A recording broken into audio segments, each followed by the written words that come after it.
Hello. Hello. We're in the second video of this day. We're literally at the exact same spot we were when we asked the first one. And we're gonna go straight on to the next one. Because it's literally just the exact same day. And the next day is right there, so we might as well use it. Alright. We're gonna go to correct thing. This one I think might actually be able to do.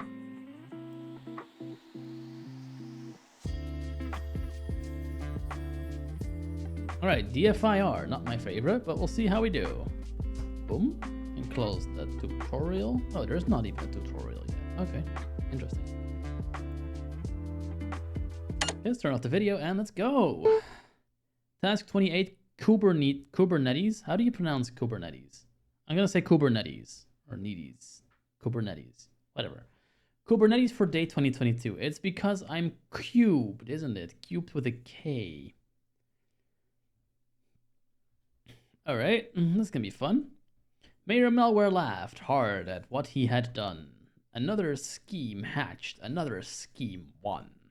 But a thought passed the mayor. The thought then passed twice.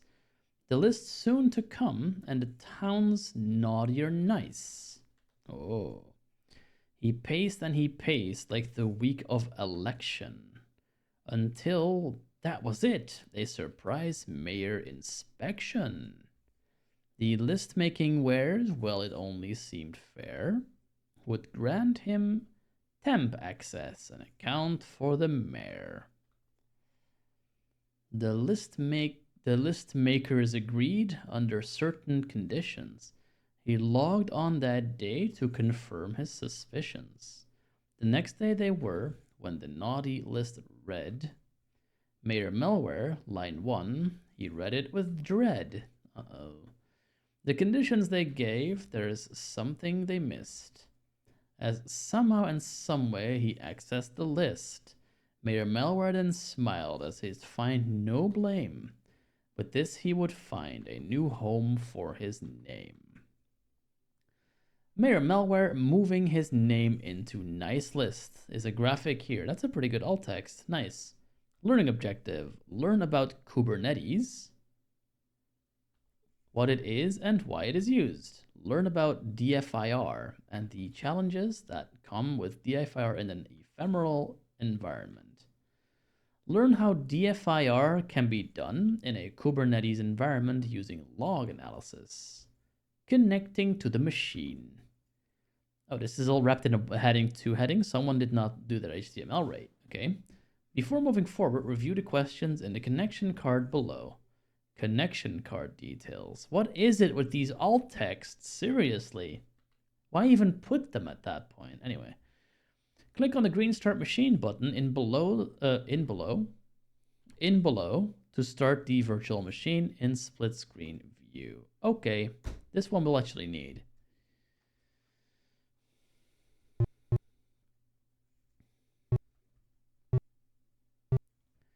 If the VM is not visible, use the blue Show Split View button at the top of the screen page. In this case, okay. Kubernetes explained. Back in the day, it was very common for companies and organizations to use a monolithic architecture when building their applications. A monolithic architecture is an application built as a single unit, a single code base, and usually a single executable deployed as a single component. For many companies, this worked and still does to this day. However, for some companies, this style of architecture was causing problems, especially when it came to scaling. The problem with the monolithic applications is that if one single part of the application needs scaling, the whole application was to be scaled with it.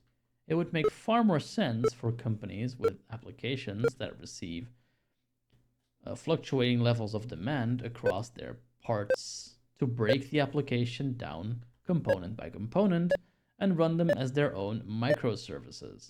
That way, if one microservice starts to receive an increase in demand, it can be scaled up rather than the entire application. The great microservice adoption, okay, that's a heading. It's not marked as the heading, but it is one. Microservices architecture was adopted by companies like Netflix, which is a perfect example of the hypothetical company discussed above. Their need to scale up services dedicated to streaming when a new title is released, whilst the services dedicated to the user registration, billing, etc. won't need the same scaling level, made a microservices architecture a no-brainer. As time went by, companies similar to Netflix hopped aboard the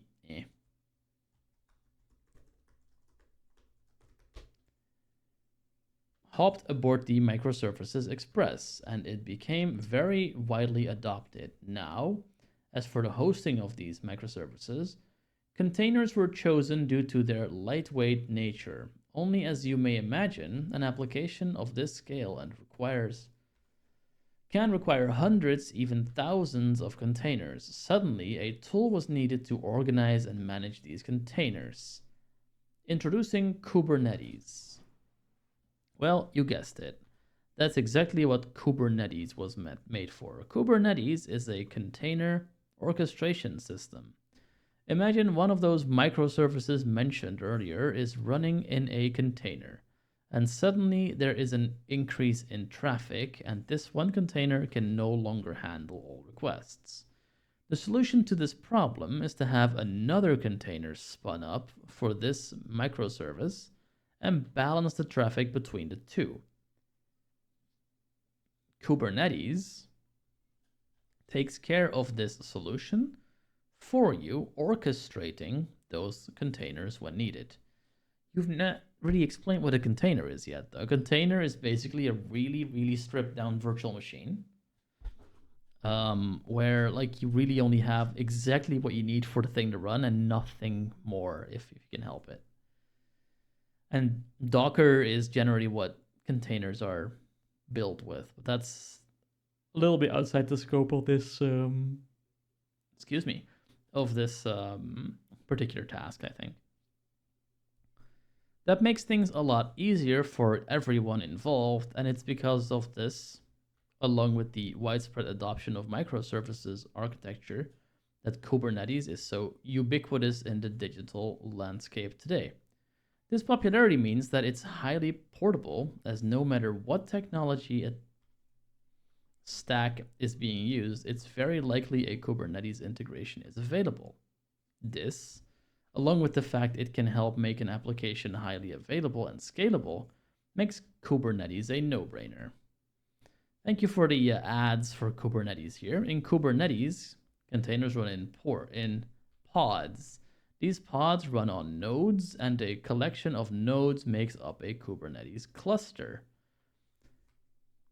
It is within a cluster that McSkitty and Co.'s investigation will occur today. If you're interested in learning more about Kubernetes, we have a range of rooms on the subject. A good place to start would be the Intro to Kubernetes room. Then, there's plenty more where that came from with the Kubernetes hardening module. DFIR basics. Every cybersecurity professional has stumbled or will stumble upon DFIR at some point in their career. It is an acronym in IT. We all love our acronyms. That stands for Digital Forensics and Incident Response. These two investigative branches of cybersecurity come into play during a cybersecurity incident. A DFIR expert will likely be called to action as soon as an incident is ascertained, and will be expected to perform actions that fall into one or both of two disciplines. Digital forensics, like any other forensics discipline, aims to collect and analyze digital evidence of an incident. The artifacts collected from the affected systems are used to trace the chain of attack and uncover the facts that ultimately led to the incident. DFIR experts sometimes use the term post-mortem to indicate that their analysis starts after the incident has occurred and is performed on already compromised systems and networks. Incident response while still relying on data analysis to investigate the incident, focuses on responsive actions such as threat containment and system recovery. The incident responder will isolate infected machines, use the data collected during the analysis to identify the hole in the infrastructure's security and close it, and then recover the affected systems to a clean, previous to compromised state.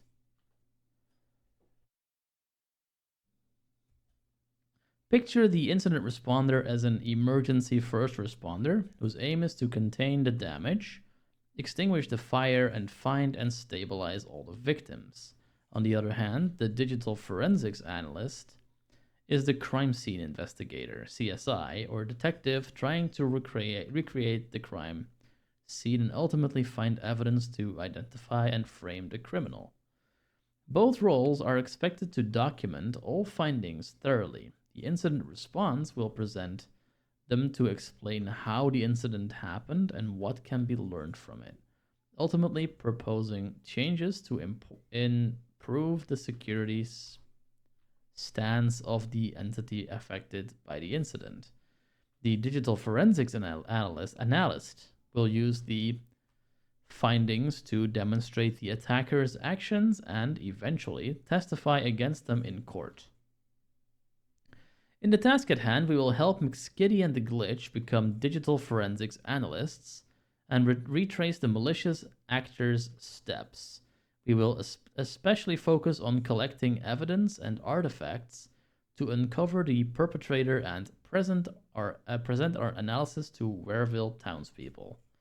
A graphic with the alt-text McSkitty and the Glitch in detective and firefighter costumes. I like that alt-text. Good. Good alt-text. Very nice. Excruciatingly ephemeral. DFIR can be a lot of fun. It's easy to feel like a digital detective, analyzing the crime scene and connecting the dots to create a narrative string of events explaining what happened. What if the crime scene vanished into thin air moments after the crime was committed? That is a problem we face regularly when carrying out DFIR in a Kubernetes environment. This is because, as mentioned, Kubernetes workloads run in containers.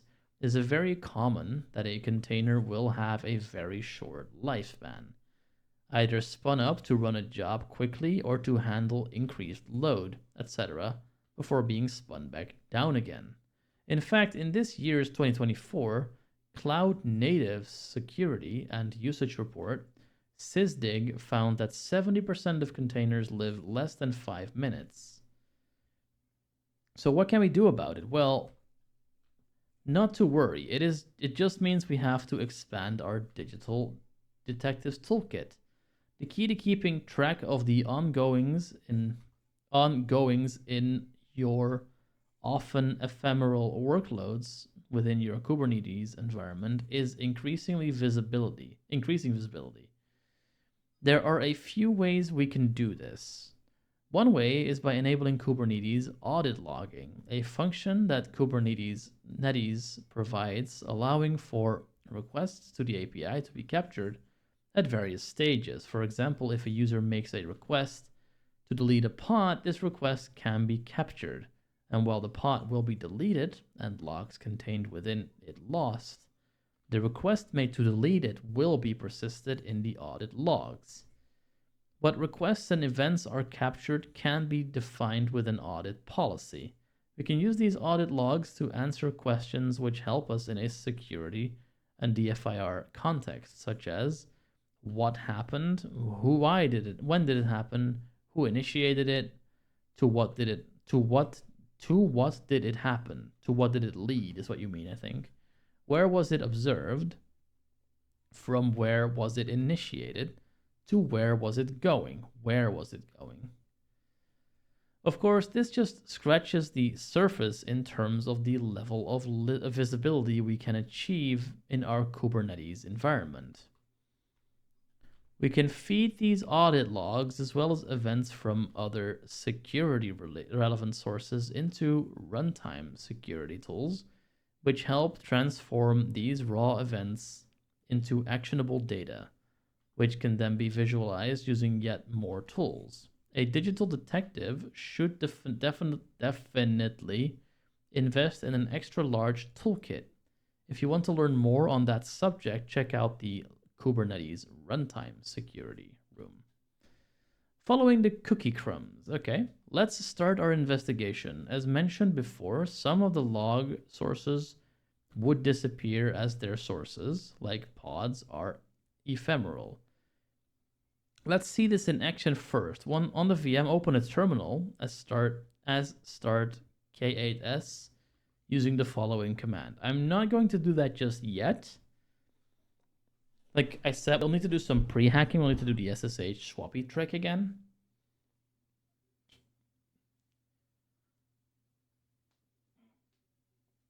I just realized we actually might want to do that after all, because if we don't do it now, the sudo timer might run out.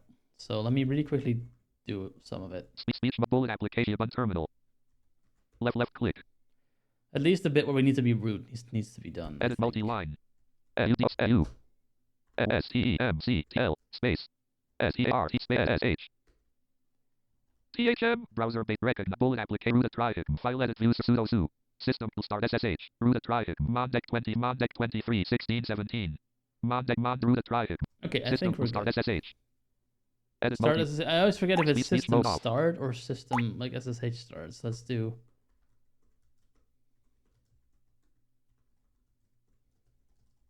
There. So we did the time sensitive bits. At least we have SSH running. Right now we no longer need to have a clock ticking at us, so we're good. So the first thing it's having us do is run minikube start. And it starts on something. Let's just give the computer something to read. Ubuntu minikube v1.32.0 on Ubuntu 20.04. Using the Docker driver based on existing profile. Why is that such an old Ubuntu version? Whatever. Starting control plane node minikube and cluster minikube. Removed for brevity. Enabled add-ins storage provisioner default storagicless. Done. Kubicle is now configured to use minikube cluster and default namespace by default. Speech mode off. Very good. It will take roughly 3 minutes for the cluster to configure itself and start. You can verify that the cluster is up and running using the following command. You know what? If it's going to take that long, let's just really quickly do the SSH trick.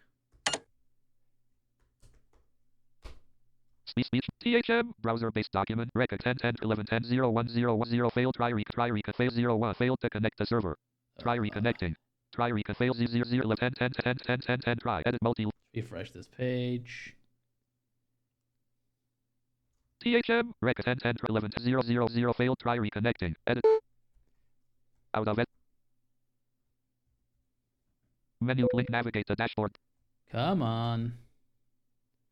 Toggle drop nav main task 25 banner try Acme cybersecurity banner out of list content info landmark link follow us on Pine no next edit main landmark task 29 hash cracking day 23. Oh well, I guess we know what we're doing for day 23 now. That's good. Task 28 Kubernetes DFIR day 22. It's click here to watch the walk start machine. Oh, the machine is not alert starting your machine. Great. Please wait. Task 27 reverse engineering day 21. Oh. Help me. Main alert start machine unavailable. No. Out of reach. Find T. Try out of list main. Terminate machine. Banner landmark main navigation alert here. Out of list main landmark task 29 hash cracking task 28 Kubernetes. Click here to watch the start machine. Start alert starting your machine. Please wait. Start if the VM is not visible. Heading back into the heading level 2 Kubernetes explained. All right. Well, speech mode off. While that loads again, let me continue reading what we're supposed to do. Because now we have a thing we need to wait on, so let's just keep reading for now.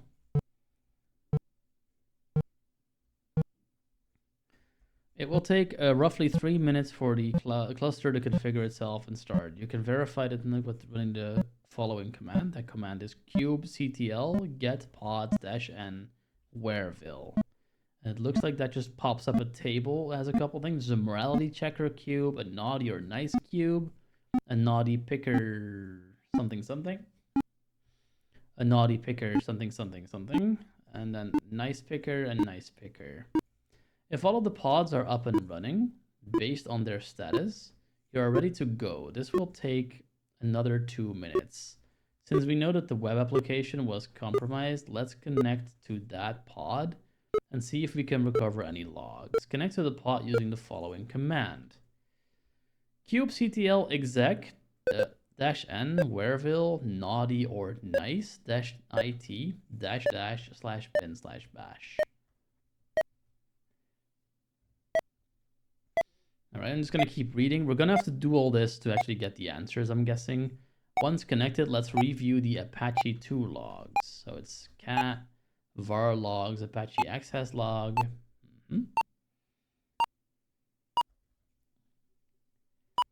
Let's see. Removed for brevity, and then we have one that says favicon gets picked up. 8081 Mozilla, yeah, blah blah blah. Sadly, we only see logs from the 28th of October when our attack occurred later on.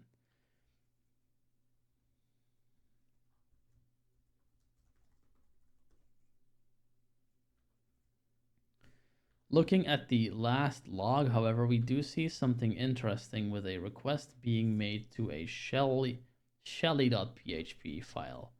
So this tells us we are on the right track. Terminate your session to the pod using exit. Fortunately, McSkitty knew that the log source was ephemeral and decided to ensure that remote backups of the log source were made. Navigate to our backup directory using cd. So it's we're in /home/ubuntu/dfir_artifacts. And that's where you'll find the access logs stored in pod_apache2_access.log. Review these logs to see what Mayor malware was up to on the website and answer the first 3 questions at the bottom of the task. Sadly, our investigation hits a bit of a brick wall here. Firstly, because the pod was configured using a port forward, we don't see the actual IP that was used to connect to the instance. Also, we still don't fully understand how the web shell found its way into the pod. However, we rebooted the cluster and the web shell was present, meaning it must live within the actual image of the pod itself. That means we need to investigate the Docker image registry itself. To view the registry container ID, run the following command. Docker ps. So we have a couple things here. And then it says, now let's connect to the instance to see if we have any logs.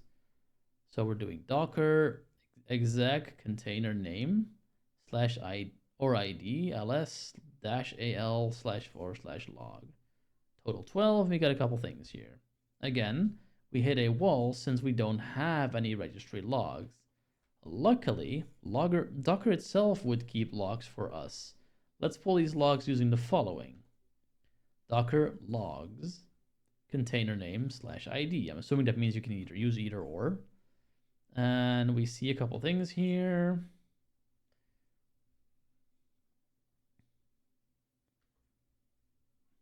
Kernel. Just looking at these logs myself. We got a /v2. Yep. I'm sure this means a lot. Removed for brevity. Okay. Time 2024. What are we doing? Level equals info message equals using in memory blob descriptor cache. Okay. Blah blah blah. Bunch of logs. Now we have something we can use. These logs have been pulled for you and are stored in the home Ubuntu DFIR artifacts Docker registry logs.log file. Let's start by seeing all the different connections that were made to the registry by searching for the head HTTP request code and restricting it down to only the first item, which is the IP. So you do essentially a cat, and we pipe that into grep with the head, and then a bar to cut the F1, which basically means just give me one column. Again, this is one of those things that we can do, but I may opt not to because it takes way longer than it's worth. We'll have to see. We'll have to see how we do it. But yeah. So we have a couple of things here. 1010 132 53 seems to be coming back a lot. Here we can see that most of the connections to our registry were made from the expected IP of 172.17.01. However, we can see that connections were also made by 1010 132 53, which is not an IP known to us. Let's find all the requests made by this IP. Okay, so now we're doing a grep for literally the 1010 132 53 IP. And that shows us a bunch of requests. For example, a request trying to put v2/wishlist/manifest/latest HTTP. Okay, so that looks like it messed with the manifest, which I think would add stuff to the image. I'm not super Docker savvy, but that sounds legit. Now we are getting somewhere. If we review these first few requests, we can see that several authentication attempts were made, but we can also see that the request to read the manifest for the wishlist web image succeeded, as the HTML status was 200 is returned in this log entry. Yeah, I saw that too. But we also notice that user agent in the request is Docker, meaning this was a request made through the Docker CLI to pull the image. This is confirmed as we see several requests then to download the image. From that we learned several things. The Docker CLI application was used to connect to the registry. Connections came from 1010 132 53, which is unexpected since we only upload images from 172.17.0.1. The client was authenticated, which allowed the image to be pulled. This means that whoever made the request had access to the credentials. If they had access to credentials to pull an image, the same credentials might have allowed them to also push a new image. We can verify this by narrowing our search to any patch HTTP methods. The patch method is used to update Docker image in registry. So that's exactly what we're doing. We're looking at this registry-logs.log file again with a bar to grep on 1010 132 53 and another bar on patch. And we see that there was a patch on October 29th at 12:34:28. Which seems to have uploaded something. And then there's a couple more on 12:34:31. Another patch.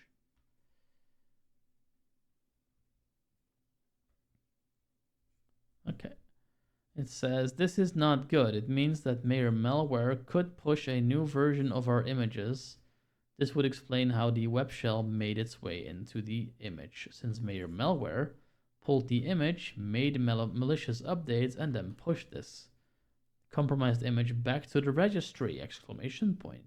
Use the information to answer the questions 4 through 6 at the bottom of the task. Now that we know Mayor malware had access to the credentials of the Docker registry, we need to learn how it could have gained access to them. We use these credentials in our Kubernetes cluster to read the image from the registry, so let's see what could have happened to disclose them.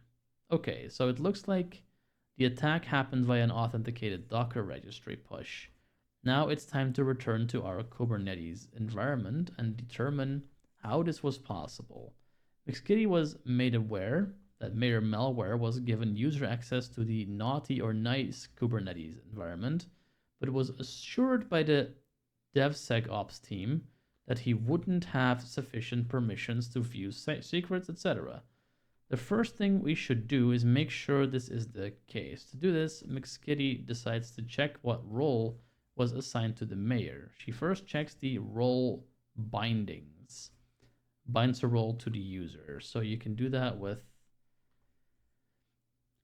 kubectl get role bindings -n whereville name. Okay, so if we look at that, it's mayor, mayor user binding is given role /mayor user. Okay. Describe role binding. Yeah. Okay, so now we're checking what mayor user is, I'm guessing. Yeah, mayor user binding -n whereville. And it says name mayor user binding, level label none, annotations none, role, kind role, name mayor user, subjects. Let's see. Yeah, user mayor malware. Oh, okay, from the output, she could see that there is a role mayor user that is bound to the user mayor malware. McSkitty then checked this role to see what permissions it has, and therefore mayor malware had. Okay, so that's kube control describe role mayor user -n whereville. I thought we'd already seen that. Yeah, we already just looked at this. Oh, this has resources. This policy rule, resources, yep. Pods, exec. It looks like you have like a bunch of different permissions here and like little brackets that show what you can do with them. The output here tells McSkitty something very important. A lot of the permissions listed here are as you would expect from a non-admin user in a Kubernetes environment. All of those except for the permissions associated with pods/exec. Exec allows the user to shell into the containers running within a pod. This gives McSkitty an idea of what Mayor Malware might have done. To confirm her suspicions, he checks the audit logs for Mayor Malware's activity. Cat audit log bar grep -- color equals always. User username Mayor Malware grep color always. Resource grep color always verb. This returns a lot of logs. Let's go through them as McSkitty starts to form the attack path taken by Mayor Malware. Okay, so we have a first command, get secrets, cat audit log, audit grep, yeah, whole bunch of commands. Ubuntu user verb removed for brevity. Kind event API version audit.k8.io/v1 level request response audit ID Azure Hide DCB 9019 FA43 DAC4 stage response complete request URI /limit equals Hide DCB 9019 FA43 DAC4 stage response complete request URI /API/v1 /namespaces /whereville/secrets limit equals 500 verb list user username Mayor Malware groups example system : authenticate D source IPS 190. Guess it looks like he got a list of secrets that he just Kubernetes /6 months status metadata status failure message secrets is forbidden user. But he was stymied there. Mayor Malware cannot list resource secrets in API group in the namespace. Whereville status Mayor Malware status API version v1 Mayor Malware cannot list Whereville MP20 authorization.k8.io removed for brevity. This log snippet tells us that Mayor Malware attempted to get the speech mode off. Exactly. It tells us the Mayor Malware attempted to get these secrets stored on the cluster, but received a 403 response as he didn't have sufficient permissions to do so. Note, a plural get command runs a list of the backend and is why it appears as so in the log. Okay, whatever. Now they're trying to get roles.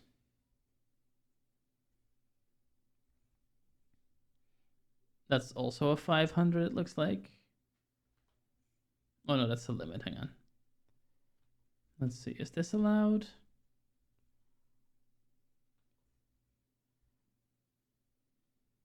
Yes, that's allowed. So he listed out the roles that did work. Okay. After being denied secret access, Mayor Malware then started snooping to see what roles were present on the cluster. Describe role. Okay, this is really annoying to read out loud because there's so much JSON being spit out. So let me scroll past it. Whilst running the previous get roles command, Mayor Malware will have found a role named job runner. These logs tell us that Mayor Malware then described this role, which would have given him key pieces of information regarding the role. Most importantly for our investigation, it would have told him this role has secrets read access. So he couldn't get it with his own user, but he can get it with these job runner credentials if he were to be able to get into those. Now we get role bindings.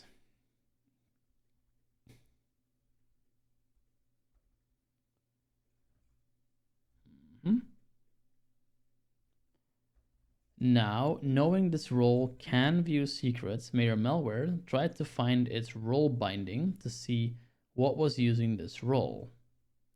Describe role binding, yeah. Speech removed for brevity. Kind, event -9 bf6 kind -s/wereville /rollerbinding /job runner binding verb get user username Mayor Malware groups. Example system : off Linux /am6 Kubernetes /6 mil r binding API group authorization.k8.io opcode 222111.5233010z annotations authorization.k8.io /rbac Mayor Malware. Removed for brevity after seeing a role bind speech mode After off. seeing a role binding named Job Runner Binding, Mayor Malware describes it and found out this role is bound to a service account named Job Runner SA, aka this service account has permission to view secrets. Now we get all the pods.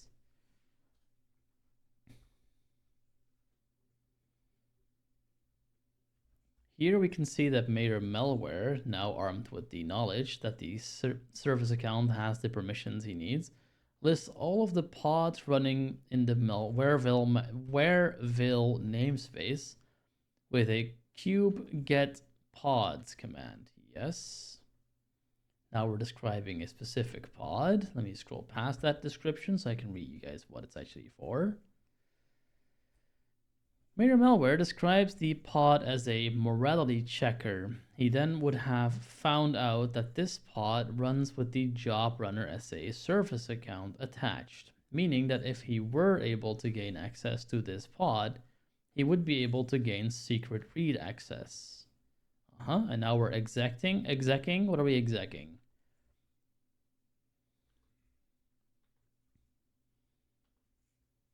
Yeah, so a lot of graph results. Let's see, we're trying to do an exec. We're looking at the audit roles. Audit roles have so much stuff in them that you don't necessarily need. It is honestly a little bit overwhelming just how much. Okay, command equals /bin/sh. Okay, it's just going to get shell on that particular container, it looks like.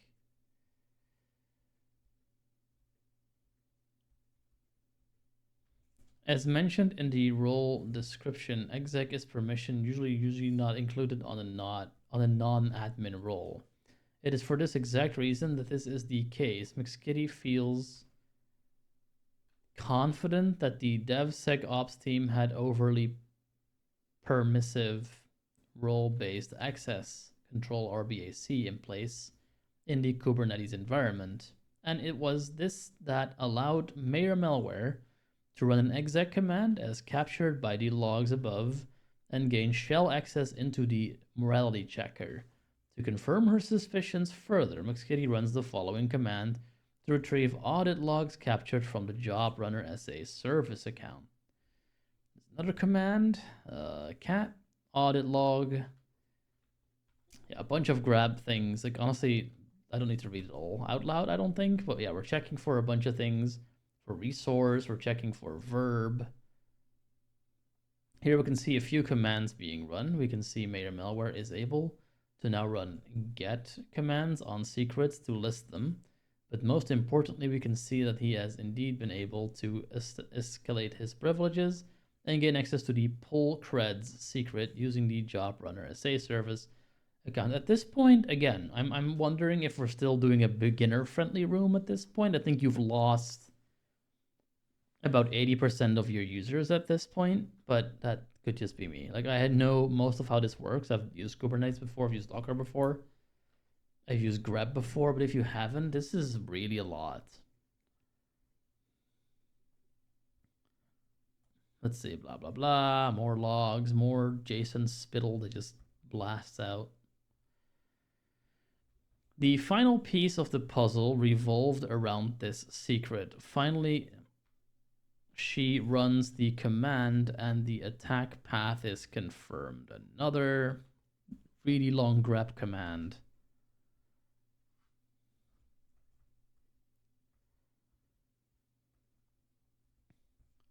Yeah, data docker config.json base64 decode. Okay. Shaking her head, McSkitty then confirms that the Docker registry pull password is the same as the push password. This means that after retrieving these credentials, Mayor Malware would have been able to make the Docker registry push we saw earlier and ensure his malicious web shell was deployed in the Kubernetes environment and gain persistence. It is for this reason that push and pull credentials should always be different. With that, the investigation is all tied up, the conclusion being that Mayor Malware most certainly belongs on the naughty list this year. Answer the questions below. Okay, we're at the questions at this point. What is the name of the web shell that was used by Mayor Malware? Now that was shelly.txt. We saw that in .php. We saw that in the text, so we can Alert. fill Your that answer one is in already. Correct. What file did Mayor Malware read from the pod? Mayor Malware read from the pod? Speech mode off.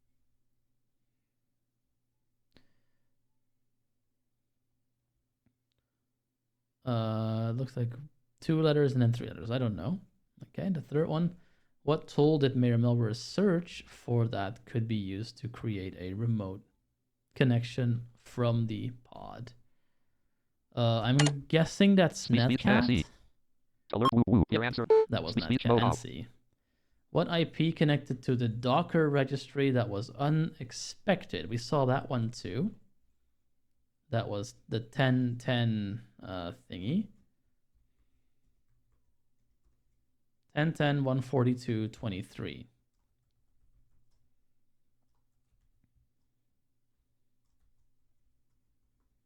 Let's see, is that the right one? I think it might be. Speech more hash cracking. Answer form task 20 Kubernetes. No answer needed. Edit Kubernetes. Enjoy today's answer format. At what time is the updated answer? At what time is the first answer pod? What tool did Mayor Malware search for that could be used to create a remote connection from pod? Answer correct. What answer format? Stars main. Is this the right IP? 10.10.142.23. Alert. Oh, your answer is No, incorrect. It's not.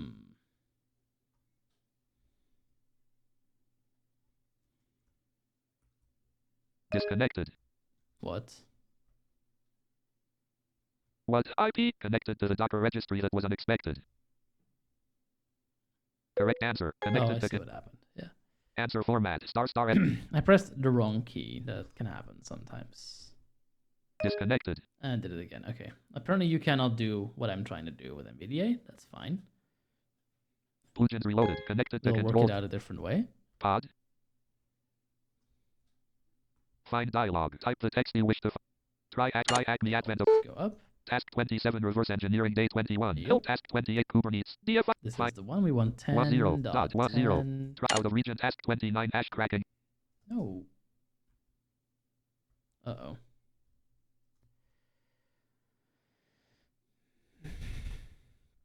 It's very interesting. My computer just does this sometimes where it literally just crashes certain programs. I'm guessing it's a CPU malfunction. Honestly surprised at how little it's happened with OBS so far, but yeah.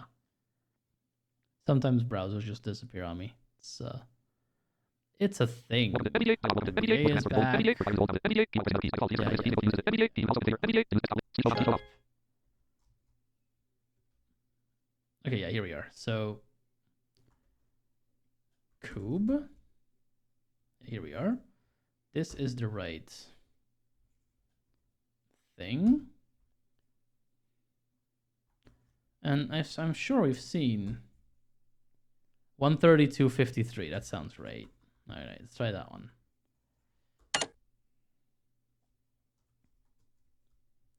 Ten 132.53. That is the right one. Yeah. Okay. So what is IP connected to the Docker registry that was unexpected? That is 10.10.130.253. Next question. At what time is the first connection made from this IP to the Docker registry? Okay.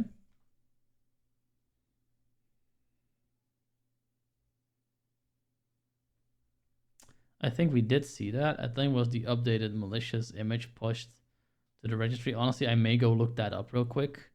What is the value stored in the pull creds secret? Okay. Yeah.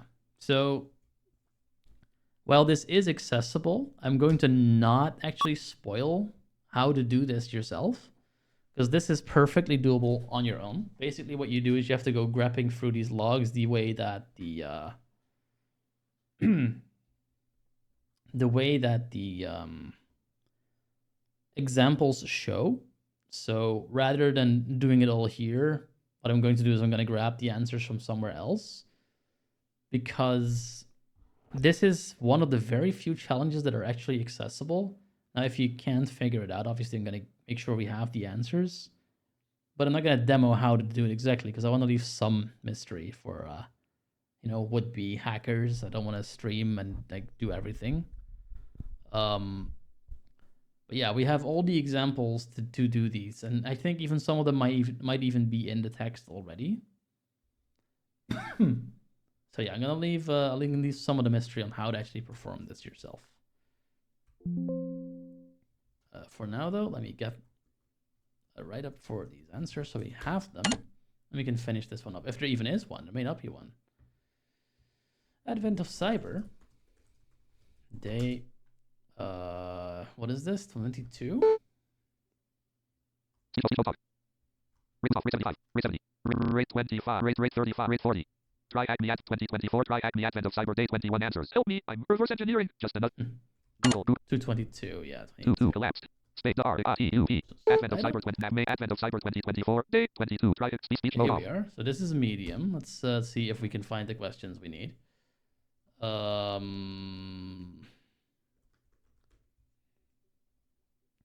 Yeah, so the first question was, what is the name of the web shell? Shelly, we have that one. What file did Mayor Malware read? That was db.php, apparently. How you would find that is to look through all these logs that were found. Like, I'd like you to try that yourself, like I said. But we fill in here. We'll fill it in just for fullness sake, as it were. Like, it's really these kinds of things. The answers are nice because you can win prizes, and honestly, at this point, I kind of want to stick it to THM for not being accessible enough to do this stuff by yourself. So I'm gonna give you the answer. It's db.php in this case, but getting to the answer is the whole point of these challenges, which is why I'm not doing these. You can actually do these yourself without too much trouble, so I'd say do that instead.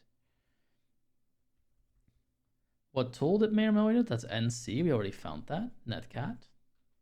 NC is the answer there. What tool did, yeah, like I said, NC. Next one. What IP connected to the Docker? We've seen that too. 10.10.132.53. At what time is the first connection made from this IP? So that's a little trickier.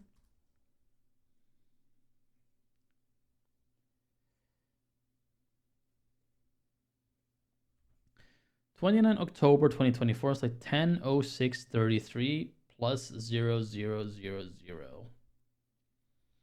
So this is not in the text. It's some of the, it looks like what it should look like is in the text, but not this exact value. So you still have some sleuthing to do, which is good. I'm glad that that's not just there for people to grab. There we go. At what time is the updated malicious image pushed to the registry? That was 29 October at 12:34:28. Now that one, I will give you a hint. That one we did see in the text. So you could have gotten that from just the text. What is the value stored in the pull creds secret? That'll be some kind of password, I'm guessing. Left brace, quote, auths, quote, colon, left brace.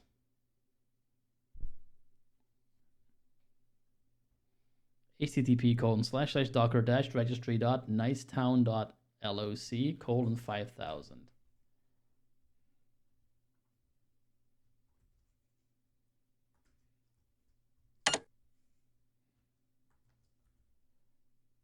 Speech mode. Speech mode. Alert. Oh, your answer is incorrect. 20 advent of username. mr.nice. Pass answers. Off. Link Oh http. wow, Slash left it brace. wants the whole thing. Out of link. Left brace. Left quote. Left brace. Off. H. Username. mr.nice. Password. mr.n4le. Off. dximztp 50nh9hr5 selected. Copy the clipboard. Q. Enjoy today's lesson. Check out our That is honestly a little 2020 scary. try acme advent of cyber. Off. H. Paste. Off. HT right. Alert. Woo woo. Your answer is correct. Try act.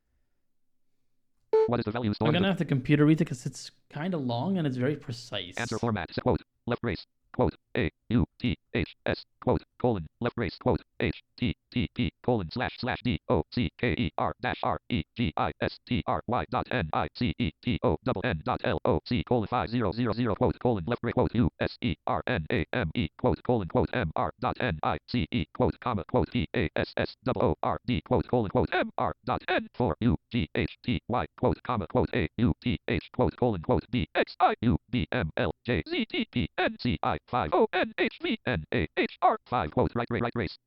Out of edit. C. Now, obviously, you're not meant to be typing this. Speech You're meant to mode be off. copy pasting this from what you're getting from the logs. Please don't type this by hand. That's not a good idea. You could use NVDA's object navigation within a bash terminal to grab this information, or if you're using Orca, you could do it that way as well. And with that, we left some mystery for you to play with. But we do have day 22 done. All the questions, answers have been given. So with that, I'm going to wish you a good day. We're nearing the end. I still have 23 and 24 to do tomorrow, and then there is still 16. I think 17 that I still have to do, and maybe 16. I think I may have done not done 16 yet, because I do these in really strange order, like I've mentioned several times during this series. But that means we're getting there. We're almost done. Look, if you're seeing this on Christmas Eve, happy Christmas, and see you in the next one. Bye bye.